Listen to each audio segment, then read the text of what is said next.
Well, hello again. Welcome to Horror in Detail. Today we are going to share Wendigo encounter stories. First story. This story was shared by you/LucyBoo_22. The Wendigo that didn't leave me alone. I honestly don't know where to start or if I'm ready to be posting this story of mine. But hopefully it'll help. I know you won't believe me, and honestly I won't even blame you guys. It still doesn't make sense in my own head. I've heard stories about unknown creatures in woods but never thought I'd encounter one myself, you know. I posted another story about some creepy old people that I had encountered in the woods, but that's nothing. This makes a good horror story for people, but it eats me every day. But here we go. I love to go hiking. I go with my 3-year-old German Shepherd, and let her go unleashed since we like to go to secluded places. Now I have been hiking all over Utah mountains, and wanted a new hike that wasn't too far from me. I have an app that tells me about hikes near me, if it is a hard hike, reviews, and if it's dog-friendly. Now I was scrolling through All Trail looking for possibly something new, but I wasn't too hopeful. But to my delight, there was something new. I don't know why I don't remember the name of it, but I do remember it was at the bottom of the list and it had one review saying, "Good." I thought that was kind of strange, mostly because people love to review hikes and try to tell the city what they can do to improve the hike and make it more safe, but I figured it wasn't a popular hike. So the next day Kyrie and I packed up our stuff and went up towards the hike. I always carry first aid kit, extra food, a knife, and just emergency stuff in case I get lost. It's important to mention now that Kyrie eats a raw diet. Meaning she eats raw meat, not cooked, and since we were going so early in the morning I thought I could bring some with us. I put it in her blue backpack I make her wear and decided when it was getting warmer we would stop to eat. Where I live, there's a long drive through the canyon and many roads going towards the hike you'd like to go on. This one was a little further than I'm used to, but I didn't care, it was new and I was excited, so was Kyrie. She cries in the car until we get there. Now I was following the directions on my phone and saw that it had led me towards a thin road that was hidden. No wonder I haven't heard of this place, it was hidden and far up the mountain. The road only fit one car, so the whole time I was so anxious that another car would come down, and how I would handle that, but there never was. I never saw another car. When I got to the parking lot, if I could call it that, I noticed there was only space for like 3 cars. All in a tight space.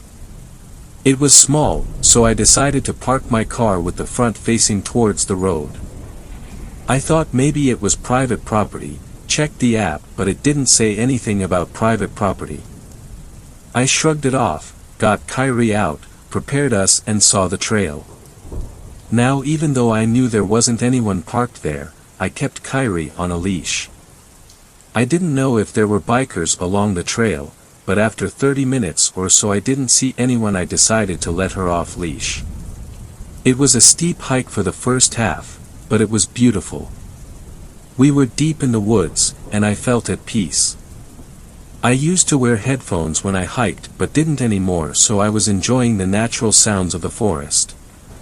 It was still early in the morning, so I wore a light jacket and decided when it got warmer I'd give Kyrie her breakfast. Now before you start to hate, I know bringing Kyrie's raw meat was absolutely stupid and ignorant of me. I had never seen a bear or wolf or anything, so I got cocky and just thought it was okay. I learned my lesson the bad day, so no need to tell me I was dumb. But honestly I wouldn't blame you if you commented that. Now here is where we begin the bad part of this story. The trail finally stopped being steep and sort of an easy hike from here. When you got to the top, you could see through the trees a beautiful open meadow. On the other side of it, you can hear a river and a waterfall. The trail went around the meadow. The meadow was absolutely beautiful with the mountains in the background, the sound of the water. This hike was almost the most beautiful one I had ever been to. When Kyrie and I were sort of in the center of the meadow, she stopped right in front of me and looked towards the meadow. Kyrie always walked ahead of me, and when she stopped I stopped since I trusted her judgment. Before I could look, the smell hit me first. You know, the typical rotting smell, but oh my God. Words cannot explain how bad it stank. It burned my nose, and started to make me tear up. I put my shirt over my nose, feeling nauseous, and looked over to where Kyrie was looking. In the middle of the meadow was a deer. Now I've only seen does but never a male deer in person. But his antlers were huge. Have you ever seen Princess Mononoke? When he sees the deer spirit walking across the water, and how big his antlers were. Almost like that. The beauty of the deer was amazing, but not enough to take away the disgusting smell that was making me sick. The deer was looking towards the mountains and away from me. I thought maybe Kyrie's food was going bad. I checked that and it seemed fine. When I looked up again, the deer was looking towards our direction. I noticed that Kyrie's hackles went up at that. She started to cry nervously. Now I've heard of Wendigos and skinwalkers. I am Native American. It is common for these creatures to be in our childhood stories. That, and also listening to scary stories on YouTube. Now when Kyrie did that, I got a bad feeling in my stomach despite the sickness. It was a Wendigo and I knew that. Now I didn't know what to do. These creatures were only a part of my stories to make me go to bed, not to instructions of what to do. Plus my grandmother was the one with the stories and passed away. She was the one with the experience, not my mom or anyone else. I glanced at Kyrie again when she cried, and looked back towards the creature. It started to stand on its hind legs. Holy hell, it was fucking tall, and it faced my direction. It started to walk towards me. I was going to run until I heard in my head, I am the one of this land. Suddenly it started to run towards me, full speed. I screamed, called Kyrie and started to run. Kyrie was following behind me. I started to cry as I was running since I could hear it catch up to me. It was loud. It was destroying everything it came in contact with to get to me. The adrenaline running through me was making me just focus on running. I didn't know where to go, I just ran. The trail suddenly got smaller and bushes with thorns started to appear, but I didn't feel them as they cut my arms. As I heard it got closer, it suddenly went to the left as I ran straight. I somehow had the balls to look back to see it was gone, but also Kyrie. Kyrie, I said, but right as I called out for her, the trail ended with a foot drop onto a patch of rocks. I hit my head, bleeding a bit. But again I couldn't feel it that much and just got up. I looked towards the forest when I suddenly heard a loud cry from my right. It was Kyrie. Kyrie. I cried out. I stood up, crying and lost at what to do. I looked back to see a river leading up to the waterfall I heard. Suddenly a heavy weight ran into me and we both fell back. I hit my head again on the back and looked up to see Kyrie. Kyrie had blood all over her. It was pouring from her neck. Kyrie. I cried out. She was whimpering, and breathing heavy. She still had her backpack on with some cuts in it. Before I had a chance to help her, a scream came from the forest. I looked back at the waterfall, and somehow had the strength to pick up my 85-pound dog and carry her. I don't know where I was planning to go, I was just running to the waterfall as if it was a safe place. I was almost there when I heard the creature land on the rocks that I did early. I tripped at that and looked back to see it looking at me. Its eyes were black, or I think so. It could also be that there wasn't anything in there. I don't know. I took off Kyrie's backpack and threw it towards the monster, hoping it would take the meat and just leave us alone. I was scooting back towards the waterfall, crying as I did so. Holding and dragging Kyrie with my left arm. I found that being so close to the creature made me literally weak to my knees. It walked over to me, taking huge steps. It looked so different than before. Before it looked like a deer, and now as it crawled over to me it looked like a monster. I don't know how else to describe this awful demon, I don't. I'm sorry. But I felt water hit my head hard as I had reached the waterfall. I kept going until I was up against the wall. There barely enough space where water wasn't hitting Kyrie and his faces. Kyrie felt limp at this point. I could somewhat see the creature through the water, but still saw it coming towards me. It stood on its hind legs when it was close enough to me, watching me. The smell was so disgusting, I couldn't help but throw up in my mouth. It reached his arms out to grab me. I screamed so loud. I actually lost my voice.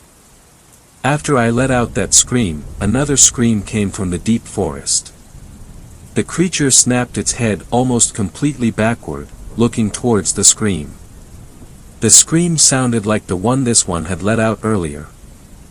I was still holding on to Kyrie, crying and screaming since its arm was close.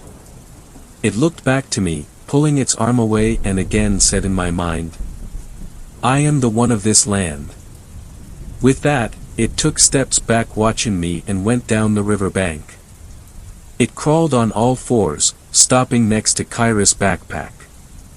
It ripped it apart and pulled out the meat, eating it with the plastic bag that it was in. It suddenly screamed and ran towards that direction of the scream from earlier. When I thought it was gone, I stood up shakily and carried Kyrie towards the trail again. When I was running, I came across my backpack that I had left earlier and stopped.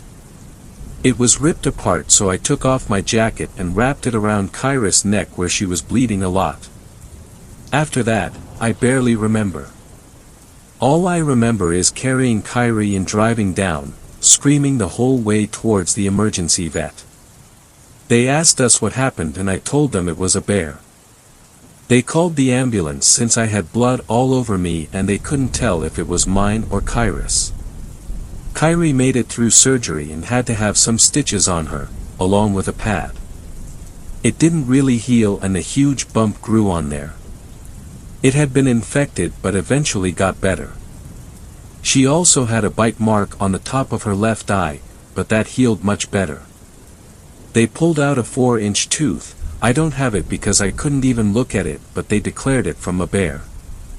Even though they said it looked weird. While I was waiting for Kyrie, I went to look up the trail on the app, and it was gone. Why or how, but it is. I don't remember where it is either. That's all a blur. I have some pictures up of Kyrie. The one with my niece is a hike my mom took her on with my niece. It had been weeks after and my mom thought to try and help her through it. Kyrie looks nervous in the picture, but you can see the huge bump on the left side of her neck. There's also a picture with Kyrie and her bandages around her neck. And the one that is the most recent of her neck, it's black. The stitches came out. The last picture is of the top of her head, also black, but it's healed now. I'll have pictures of these but don't know where or how to post these. I haven't been hiking since, and I refuse to let Kyrie go. That time my mom took her, she did it while I was at work but regretted it because she said Kyrie was crying and was so scared they had to just go home. My mom knows, I screamed at night from nightmares for a week or two. My mom put white candles in my room to get rid of the bad spirits attracted to my negativity. So yeah, here's my story. I've heard stories where people saw a Wendigo and they didn't get harmed, and God, I wish I went through that. I hate hiking. My therapist thinks I may have some PTSD but only knows of it as a bear. I'm getting through it, Kyrie is too. Hopefully one day I can go back, but I don't see that being for a while. Please, if you're going to go up to the mountains, please prepare.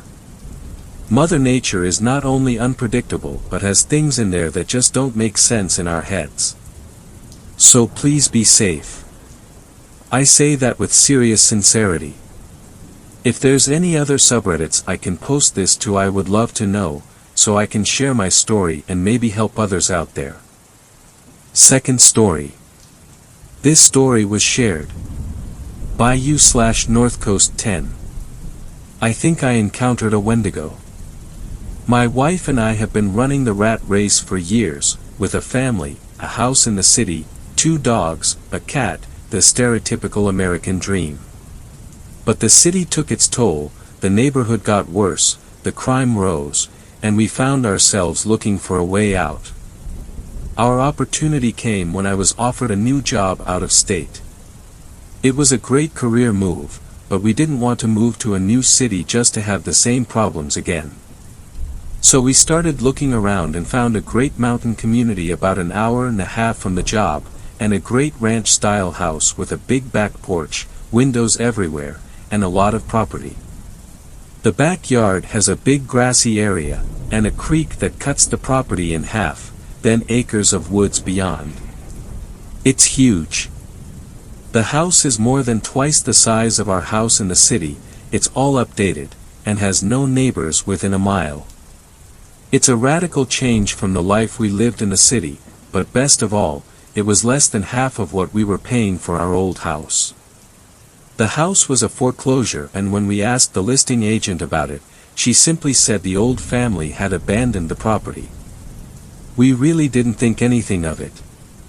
The first 3 months were uneventful, with us settling into our new life, the kids getting used to the new school and new friends, and most of all, us getting used to the big house and property. But then the weather turned cold and things started to get weird on the property. It started with noises from the back property. Things we chalked up to being in the woods, then the motion lights around the house started going off randomly. Once again we just chalked it up to being in the woods. But last night, it all changed. Last night was the most terrifying night of my life. One of the dogs was at the back door whining and scratching. I assumed he needed to go to the bathroom, so I grabbed my flashlight and walked out the back door. Instantly something felt off. The dog bolted for the back property, growling and snarling. It was a cold night, about 30 degrees, but the dog plunged straight into the creek and out the other bank, running off into the woods in the back of the property. Flashlight bouncing, I ran after him, calling his name. I got to the creek and made my way across the makeshift bridge, trying desperately to follow him. I could hear the dog still growling and barking from somewhere up ahead, and I pushed further away from the safety of the house and deeper into the woods. That's when I heard it. A shriek like I've never heard before in my life. It was a mix of a moaning wail and metal on metal. It echoed through the trees and then froze me in my tracks. My dog bounded its way back to me and cowered down behind me. I turned around and could just make out the warm glow of the house behind me, and the cold dark ahead of me. I swung my flashlight around wildly looking for the source of the noise. And that's when I heard an even more terrifying noise. Out of the cold silence, my wife's voice floated all around me. "Babe," the voice called out. I whipped back around and could just barely make out the image of my wife, safely inside our house. The voice called out again. "Babe, I'm right here," came the voice from deeper into the woods.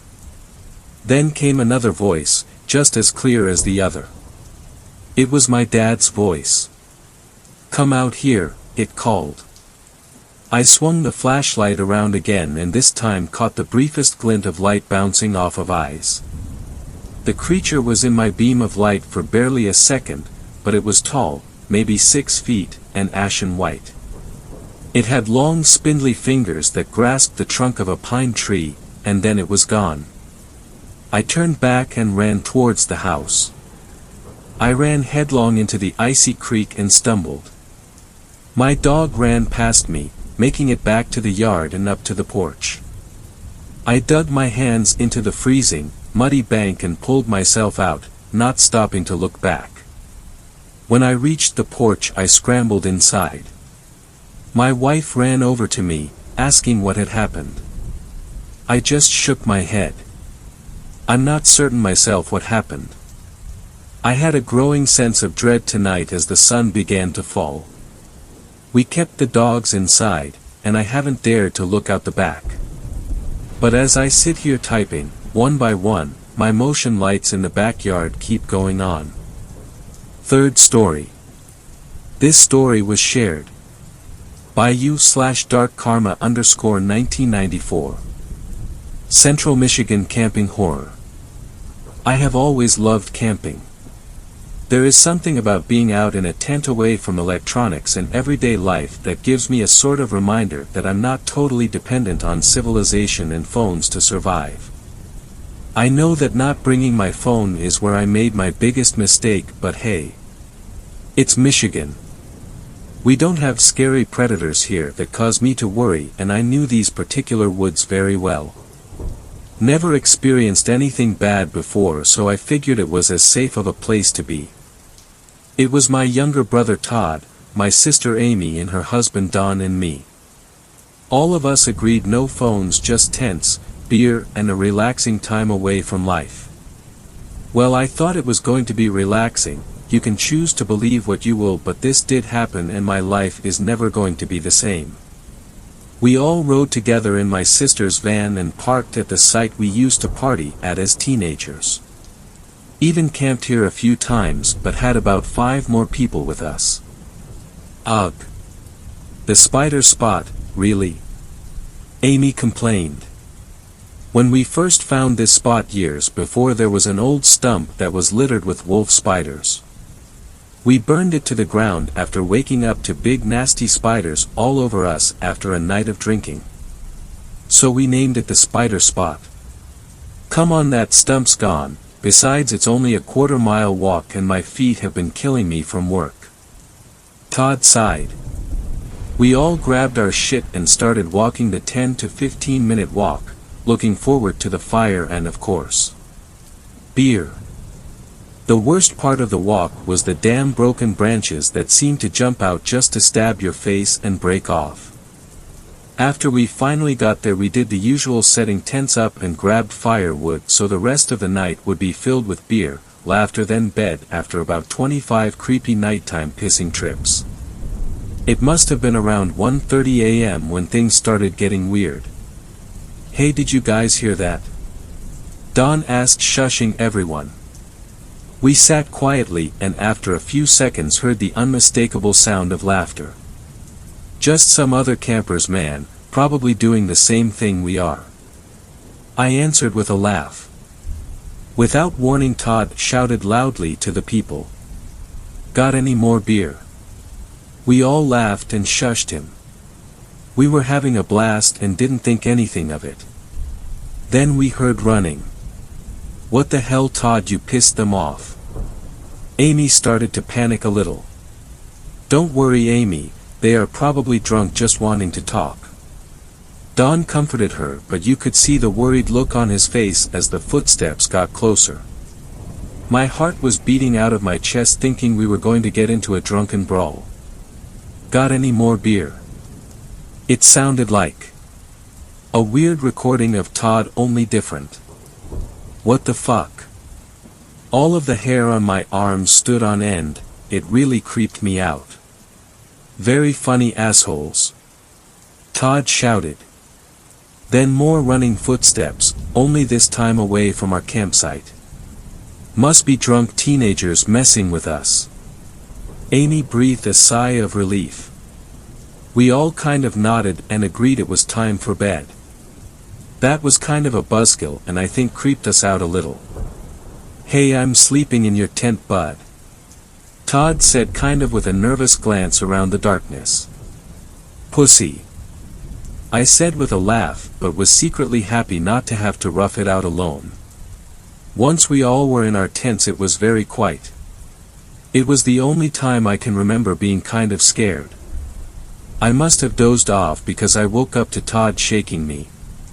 Dude, listen. He whispered quietly. At first there was nothing. Then I heard the most terrifying thing I've ever heard. It sounded right outside my tent, like a foot away. I'm sleeping in your tent tonight, bud. Again it sounded like Todd, only not like him. I was about to shit my pants. Todd looked at me in horror, and I must have had the same look on my face because I was petrified. Then we heard the running again, and whatever it was, it ran off again. Let's hurry, get the fuck out of here. Don shouted to my surprise. They must have been listening to whatever it was too. We all jumped out of our tents and ran back to the van as quick as possible. I've never felt more relieved to be out of the woods. This was all last weekend and is 100% true. The worst part is Todd called me and said he's been hearing something outside his house at night. He wants me to come over tonight, but I'm honestly afraid too. Fourth story. This story was shared by you/Cationator. The Weirs Beach Wendigo. Before June 28, 2019, I was an avid urban explorer. I would always look down back roads for abandoned houses and soon-to-be torn-down barns. I'm also a photographer by trade, so naturally I brought my camera along with me to capture the experience. So when my grandfather invited me up to his summer lake home in the White Mountains, I was gleeful. Not because of the mountain scenery, or the private lake with multiple jet skis, no. I was giddy at the thought of being able to explore one of my most sought-after abandoned destinations, Surf Coaster. Surf Coaster was a massive abandoned water park about 2 miles from Weirs Beach.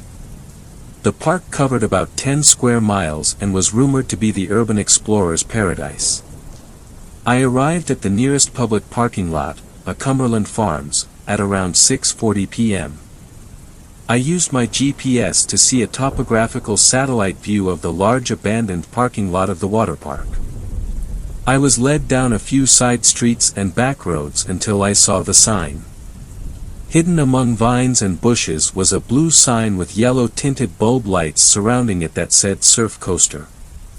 Next to it was a rusted and rather puny 2-foot-high gate with a faded, "No Trespassing" sign. I'll pretend I didn't see that. Stepping over the obstacle, I was presented with a parking lot with a few scattered 80s-looking hatchbacks and sedans. They were rusted with their windows smashed in, and graffiti plastered all over them. The parking lot stretched about 70 feet in front of me and then stopped to another fence. To my right there was a wooden fence, and to my left down a step hill was an urban explorer's dream. Water slides covered with ivy and moss, pools filled with deflated inflatable toys, and sunning chairs with towels still on them. As I started down the embankment, I stopped at what must have been the ticketing booth. Inside the ajar door was a small room consisting of a chair with a comb on it, an open cash drawer underneath the counter, and a roll of tickets behind the chair. As I stepped inside, I noticed something in the open cash drawer. It was money. Water-damaged money. I gently picked up a 50 and held it up to the golden hour sunlight to see the blue security strip running down the bill. It was real.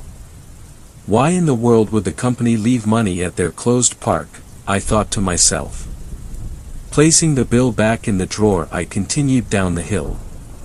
The next 2 hours were fairly standard for urban exploring: chipping paint, dirty water, rotting wood, all except for one small detail. The towels. On most the lounge chairs by the large pool were people's towels. As if they had just left them. I thought nothing of it and ignored it. After I had seen the last enormous moss-covered water slide, I only had one more place to go. The bathrooms. Now at this point in my adventure, the sun had already set, and a cool breeze was making the hairs on my arms stand up. As I traversed the crumbling pool deck to the hillside bathrooms, I noticed something odd: the bathroom doors. The doors were rusted steel with large locks on them. When I got there, I was right. Large rusted locks were holding the bathroom doors shut. But why the bathrooms? I wanted to explore them, but they were built into the hillside and were mostly underground, so there was only one entrance. As I looked around for a rock or some heavy object to try and dislodge the locks, I realized that the ground surrounding the bathrooms were scattered with bullet shells. They were still shiny, and using my scarce weapon knowledge, they looked to be .30 caliber rounds. My stomach turned as the park could actually be closed due to an active shooter or terrorist. Wouldn't that have been on the news? I mean, that's a big deal. I settled myself as they could have just as easily been rounds fired by some rednecks who used the water park as their gun range. It was New Hampshire after all. I soon found a rusted fire extinguisher and successfully knocked the men's room lock off. Inside was an assortment of more towels, swim goggles, duffel bags, and dried-up sunscreen bottles. The whole room smelled like vinyl for some reason, and I could barely snap a few pics before bolting out of there. Odd that they would lock that up, but it could serve as a home for homeless people or drug dealers. I was just going to skip the women's room assuming it would be more of the same. But then the thought hit me, what if it was something else? What if it was the same? I had to know. After retrieving the fire extinguisher from the bush I knocked off the second lock, and opened the heavy door. A blast of air hit me. There were two things wrong with that air. One was the fact that it made me as cold as I had ever been, and that it smelled like a rotting animal. I stepped out of the way to let myself warm up for a few seconds. I saw a good photo opportunity there with both doors open, so I took it. Setting my shutter speed to capture the light just right, I was about to take the photo when through the viewfinder I saw something that made my blood curdle, movement from inside. There was a grayish-brownish movement coming from inside. I dropped my camera and froze in fear. The faint lighting the full moon gave was enough to reveal the creature that slowly emerged in front of me. It was crouched down to fit inside the doorway, so I could only guess it was 9 feet tall. Its face was that of a wolf and it had teeth that jutted out of its lips. Its fur was greasy and slimy, like that of a dog's saliva, and as started at it let out the most terrifying sound I have ever heard. Its wail was high-pitched and raspy at the same time. Adrenaline rushed through me as I turned to run back up the cracking stairs to the hill. My feet pounded on the moist soil as I neared the parking lot. I glanced over my shoulder and only then could I see the complete mass of the creature. It had to be at least 10 feet tall and its strides on all fours told me I had to run faster than I had ever run before if I wanted to live.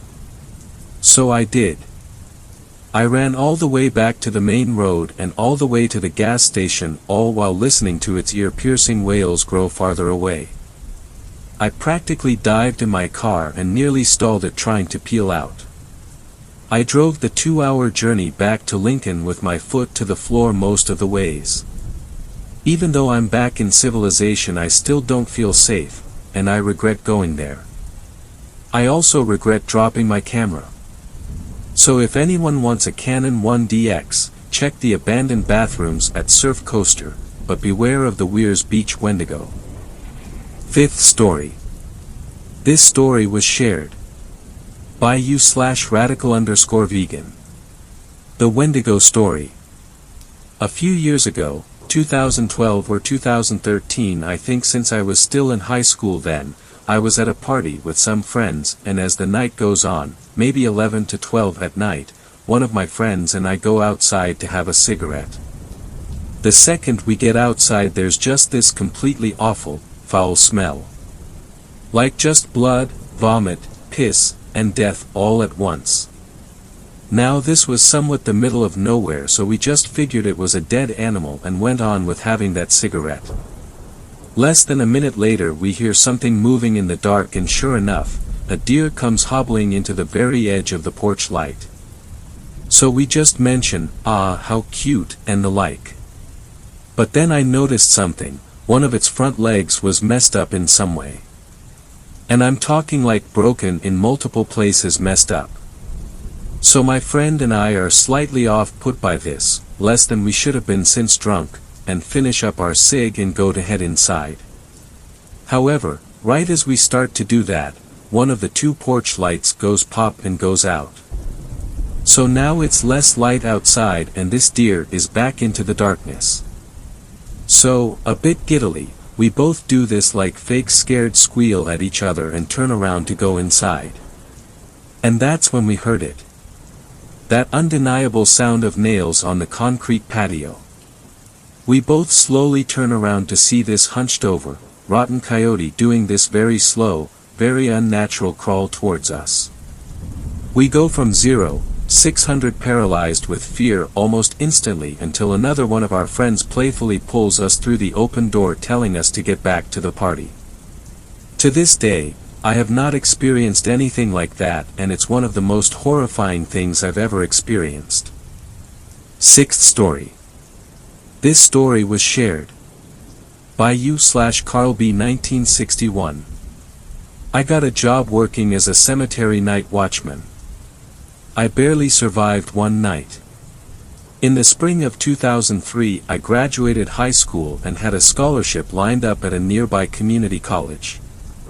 I decided to get a summer job in order to make some extra money before I started my freshman year that fall. As it happened, a friend of my dad's worked as a caretaker at a local cemetery but was taking a couple months off in order to recuperate from some back surgery he had scheduled soon. Duke, my dad's friend, told me his son Brian, who was about my age, had already volunteered to fill in as the temporary daytime caretaker, but, if I was interested, he had another job I might be interested in. I asked him what it was. He told me. Night watchman. Apparently there had been several other cemeteries in the area that had been vandalized recently, probably the work of teenagers, and Duke needed someone to guard the cemetery between 8 p.m., when it closed to the public for the day, and 5 a.m., when his son Brian would show up for his job. Duke told me it wasn't an official county position, but he was willing to pay me out of his own pocket to do it. I was a little hesitant at first to accept the job. I'm not someone who spooks very easily, but the thought of being alone in a deserted cemetery at night for 9 hours did kind of give me the creeps. But I didn't really have anything else lined up for me that summer, and it sounded like it would beat flipping burgers at McDonald's anyway, so I shrugged and said sure, why not? The cemetery where I would be working was on the outskirts of the town where I lived, out in the country, surrounded by wide open farmland on 3 sides. The back of the cemetery ended at the edge of a small wooded area. It was pretty big and sprawling, maybe 6 acres, and was one of the oldest cemeteries in the area, with graves dating back to the early 1800s. I drove out there one bright, warm late afternoon in early June for my first shift, and was greeted by Duke, who was waiting for me near the entrance. He spent the next hour or so giving me a tour of the grounds and explaining what my job duties would consist of. Basically, I would give the whole cemetery a sweep every hour and write down any unusual activity, whatever that was, I encountered. And if I found anyone trespassing, I shouldn't confront them, I should call the police instead. He took me into a small shed off to one side near the front. The place was crammed with tools and gardening equipment. There was a small desk with a chair and a notebook on it for me to log my reports, and a big flashlight, the long kind that takes 4D batteries to power. As soon as Duke finished showing me around, his face suddenly turned serious. He told me he had something he wanted me to see, and took a ring of keys out of his pocket. I watched, intrigued, as he unlocked a tall metal locker against one wall and opened it. I gasped. Inside stood a 12-gauge pump-action shotgun and a box of shells. Duke held the locker open for a few seconds to show me the shotgun, then closed and relocked it. He explained to me that the shotgun was only for extreme emergencies, and that he didn't want me to touch it unless I felt sure that my life was in danger. He went on to say that you never know who might show up at a cemetery after dark. Usually it was harmless stuff, bored kids looking for a place to drink and screw around. But cemeteries also tended to be hangout spots for all kinds of weirdos. Satanists, drug addicts, sometimes even grave robbers. Seeing my look of concern, he gave me a reassuring smile and told me it wasn't likely I would run into any of those types of people on the job, but he wanted me to know about the shotgun, just in case. Then he removed the locker key from the keyring and handed it to me. By then late afternoon had given way to early evening and the sun had begun to set. Duke had pretty much shown me and told me everything I needed to know, so we shook hands and then he left to go home.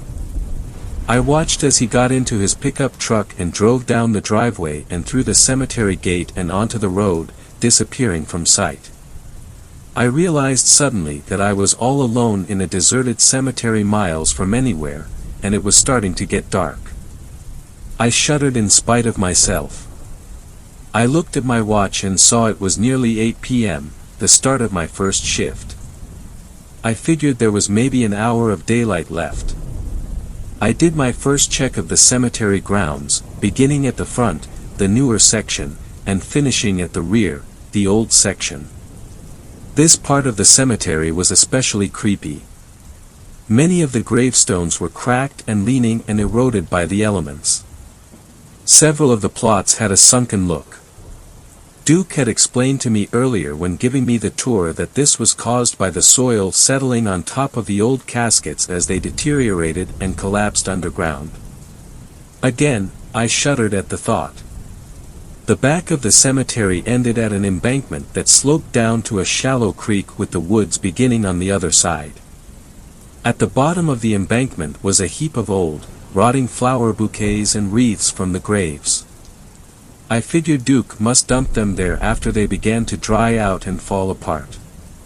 My whole inspection only took about 15 minutes, so I headed back to the maintenance shed to kill some time before the next one. I propped my feet up on the desk and pulled out a paperback Stephen King book I had brought along to help pass the time. This was 2003, remember, long before smartphones came along. I read, absorbed in the harrowing ordeal of the Torrance family in the creepy Overlook Hotel, and before I knew it, 9 o'clock had rolled around. I put down my book, picked up my flashlight, and headed outside to patrol the grounds. It was almost fully dark now and I could hear crickets. I strolled through the cemetery, starting again at the front and working my way to the back, causally aiming my flashlight around. I had just reached the rear of the cemetery when something happened. I stopped, listening, suddenly alert. I had heard something. I cocked my head, listening. I could hear a very faint scraping sound. Soft and slow and steady. I couldn't tell where it was coming from. I shined my flashlight around but could see nothing out of the ordinary. Just as abruptly as the sound had begun, it stopped. I shrugged it off, figuring it was probably some animal, a raccoon or a possum or something scratching at the bark of a nearby tree. Finished with my inspection, I returned to the shed and picked up my book. I spent the next half hour or so reading and was just at the part where the little boy Danny encounters the rotting naked old woman in the bathtub when I heard something outside that caused me to jump to my feet, knocking over my chair, startled. Footsteps. Slow, labored, shuffling footsteps that sounded like they were moving around just outside the shack. My heart began to race. I stood there, petrified with sudden fear. It was nighttime and the cemetery was closed. There shouldn't be anyone out there. I remembered what Duke had said about teenage trespassers.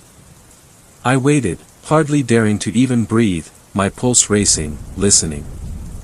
The footsteps seemed to circle around the shack 2 or 3 times, then gradually faded off into the distance. Silence resumed. I waited there for several minutes, too scared to investigate. I glanced at the locker with the shotgun inside it, but remembered Duke telling me not to touch it unless I was in danger.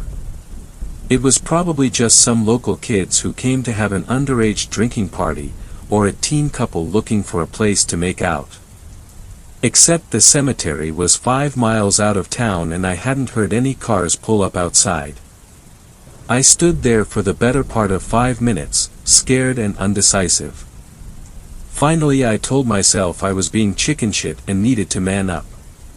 Protecting the cemetery from trespassers was, after all, my job.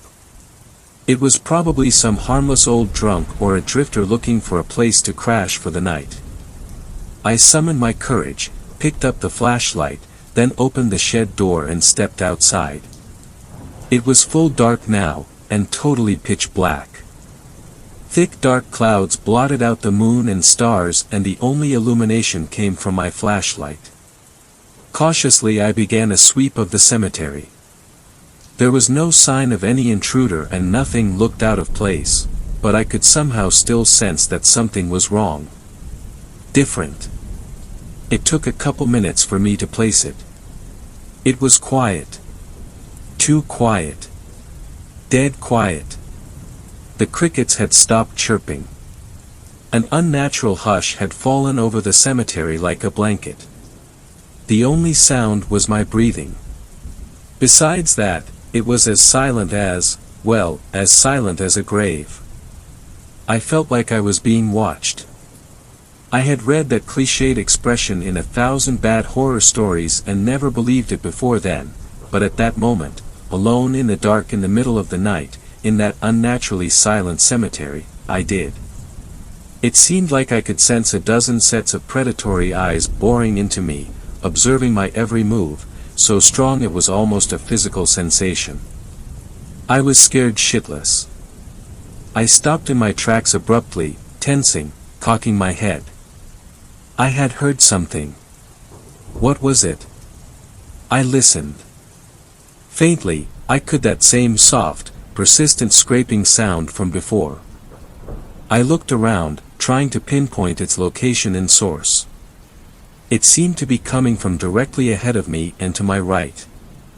I cautiously moved on, tracking the sound, which seemed to get slightly louder the closer I got. I was in the newer section of the cemetery, the part still in use. I stopped in front of a new grave where the sound seemed to be at its loudest. I trained my flashlight upon the marble headstone. It belonged to an elderly woman who had died only a couple weeks before. The mound of soil in front of the headstone was still brown and bare of grass from her recent burial. I listened, and realized the sound was coming from below the ground. Below the grave. I felt a chill as cold as ice water rise from the pit of my stomach up to my heart. I tried convincing myself it was probably just a gopher or some other subterranean animal burrowing through the earth. Then something happened. I felt a tremor and heard the rumble of falling soil. Earthquake, I thought for a split second, but it only seemed to be coming from the fresh grave before me, nowhere else. Then the rectangle of bare, mounded earth collapsed inward, almost in slow motion, looking like the roof of an elevator car descending its shaft. It happened in no more than 5 seconds. I stood there, transfixed in shock, before a gaping black hole that only seconds before had been a full grave. It took a few moments for my brain to process what I had just witnessed. My mind was freaking out, screaming at me to run, but my body didn't listen. As scared as I was, some part of me was also curious. Some part of me had to see. Seemingly not of their own accord, my feet stepped to the edge of the sunken grave and I shined my flashlight down. The beam centered on a casket lying askew at the bottom of a pit that was at least 15 feet deep, much deeper than a grave, more like a mine shaft with drifts of dirt all around it. And as I watched, the casket was moving. Scooting along the bottom of the shaft inch by inch, scraping through the dirt. I moved the beam of my flashlight to the other end of the casket, and what I saw is something that still haunts my dreams to this day. There was a gaping black hole, the entrance of a tunnel, in the side of the pit, and a pair of thin, gray arms with unnaturally long fingers and long, black, claw-like fingernails were protruding from this hole, clutching the foot of the casket, dragging it into the tunnel a little at a time. That's when I turned and ran back to the shed, panting in terror. I reached in my pocket for my phone to call the police, but it wasn't there. I must have left it on the desk in the shed. I reached the shed, went through the door, and froze. The inside of the shed was in a shambles. Everything had been trashed. Tools were scattered across the floor, the desk and chair had been turned over, my paperback had been torn to shreds, and my cell phone had been smashed to pieces. Someone had been in the shed while I'd been outside, or something. I stood there, taking in the destruction, then I heard a sound coming from behind me. The same shuffling footsteps I had heard before. I spun around. I seemed to regress in age in a matter of a few seconds, reduced to the surreal, almost wondrous state of terror of a child in the grip of a nightmare. A figure stood in front of the doorway, only a few feet outside the shed. It was cast in shadow, only a silhouette, but I could see it was tall and thin, with unnaturally long, skinny arms that hung down nearly to its feet. Its eyes were red. I could see them glinting in the dark, like embers. They were staring right at me. We stood there for what felt like eternity, regarding each other, then the shadowy figure took a step towards the door. I darted forward, slammed the door and turned the lock. There was an unnaturally high-pitched, chittering screech from outside, a sound more animal-like than human. The creature began to pound wildly against the shed door. I jumped as something else slammed against the rear wall of the shed. I could hear claws scratching against the wood as if something was trying to burrow through the wall. Something else slammed into the side of the shed. There were more than one of them, and they were all trying to break into the shed at the same time. Trying to break in and get me. That was when I remembered the shotgun. I looked to the metal locker, still upright but now leaning askew against one corner. I frantically searched the pockets of my jeans until I found the key Duke had given me. With shaking hands I unlocked the locker and grabbed the shotgun, hoping it was loaded. I had never touched a gun in my life and had no idea how to load one, and there wasn't enough time anyway. I fumbled with it inexpertly for a few seconds until I figured out how to get the safety off. The banging and screeching was coming from all around me. It sounded like the shed was surrounded on all four sides. I pumped the shotgun like I'd see it done in the movies, then aimed it in my shaking hands at the door, clenched my teeth, and pulled the trigger. The explosion was louder than I ever would have imagined, and the kickback was so powerful it almost knocked me backwards. The next morning I would find an ugly bruise on my right shoulder where the stock of the shotgun had struck me. A ragged hole the size of a fist materialized in the door. For a split second after I fired the shotgun I thought I detected a high-pitched shriek of pain outside the shed door. Then I couldn't hear anything but a ringing in my ears. For a few seconds I feared I had gone deaf from the blast. Then slowly my hearing returned. I knew because I could hear my own ragged breathing. Otherwise, there was silence. The screeching and banging had ceased. I listened intently, my heart pounding, but heard nothing. Then cautiously, still clutching the shotgun, I crept to the battered shed door, unlocked it and threw it open, leveling the shotgun. There was nothing there but blackness. I fled the shed, running in an all-out sprint to my car, leaped in, locked the doors, started the engine and took off, slamming down the gas pedal. I sped down the driveway, my tires shrieking and sending gravel flying. I shot through the gate, then turned onto the highway back to town.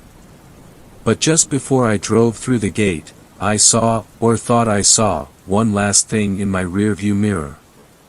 Several pairs of glowing red eyes in the darkness behind my car. My phone had been destroyed, so I drove to the sheriff's office. When I reached town and told them I had been attacked by grave robbers, I was scared and badly shaken, but still possessed enough sense to know they wouldn't believe me if I told them what I had really encountered in the cemetery. After I gave my statement, they called my parents, who came and picked me up since I was still pretty rattled.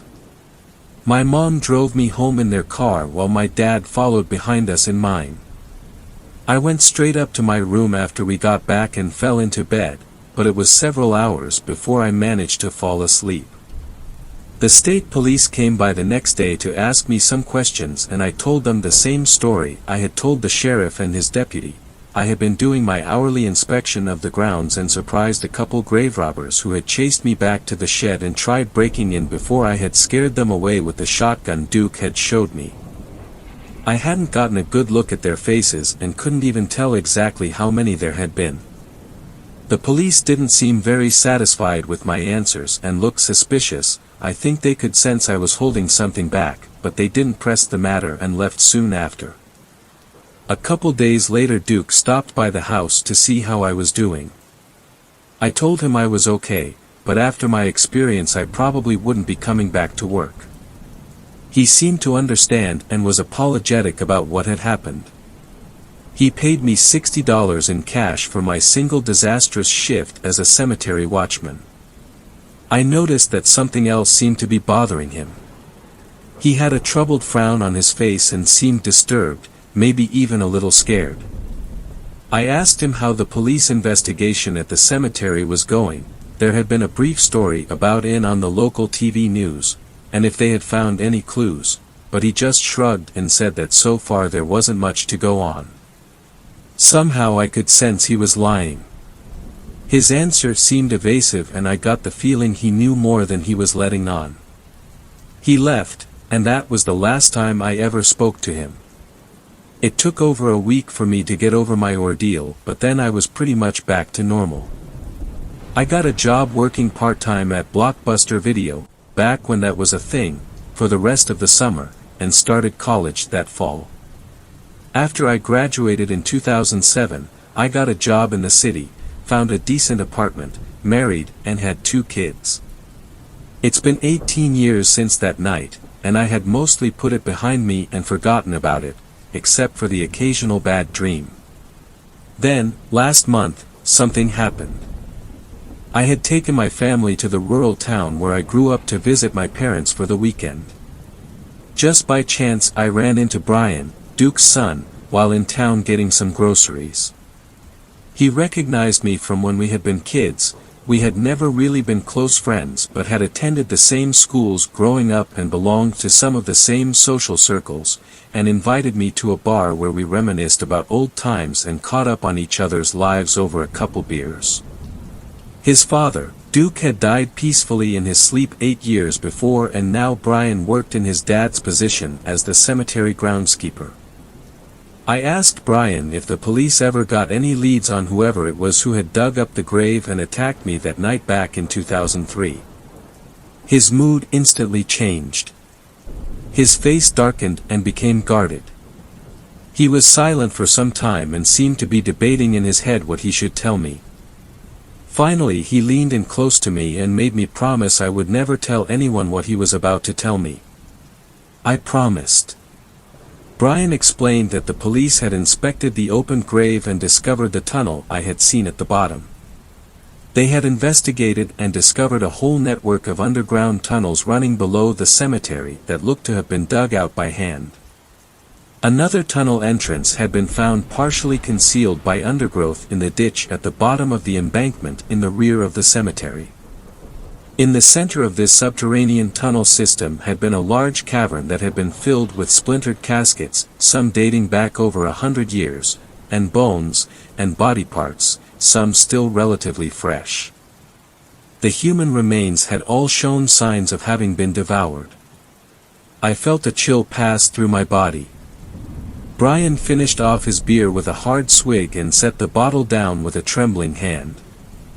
He went on to explain that after this gruesome discovery, the police had notified the FBI, who had shown up to investigate, and after the FBI came, another government agency had gotten involved. I asked him who, but he just shook his head and told me they hadn't said. Only that their jurisdiction had superseded both the state police and the FBI. They had taken over the investigation, shut down the cemetery, and had ordered everyone involved, including Duke, to stay silent with the threat of prosecution and imprisonment if they breathed a word of it to anyone. The cemetery had been closed for over a year while men in hazmat suits had collected the bodies in plastic bags and loaded them into unmarked black vans. Then one day they were just gone. They left without a word, seemingly overnight, leaving no trace behind. The underground tunnels had been filled in with dirt. After that, things had pretty much gone back to normal. Brian sat there quietly for a while. I thought he was finished, but then he added one final detail. The morning after my night in the cemetery, after the sheriff had looked around but before the state police had arrived to do a more thorough investigation, Brian and his dad had found something outside the shed the sheriff had overlooked. A small puddle of black liquid on the ground, outside the door I had fired the shotgun through. Duke had figured it was probably just spilt motor oil from a bottle in the shed and told Brian to clean it up, but Brian had noticed something his dad hadn't, a thin trail of the same black substance in the grass leading away from the shed, toward the embankment in the back of the cemetery. He had been curious and collected a small sample in a jar when his father wasn't looking and mailed it to an older cousin of his who worked as a technician in the anthropology department of a university across the state. A couple weeks later, Brian's cousin called him. They had analyzed the sample. They were able to determine it was blood, but the DNA sequence wasn't like anything they had ever seen before. They couldn't identify what the blood sample had come from, but whatever it wasn't human. 7th story. This story was shared by you/Mournblade17. Encounter with a Wendigo-like creature. I had an experience several years ago that still causes me some manner of dread, so I thought I would ask other users if they have ever encountered the same creature, or anything similar. For reference, this was at my parents' old house in the Texas Hill Country, and during the summer. We had a few cats that lived at that house, and one of them was a calico who refused to stay inside most of the time. She would also take long walks with us.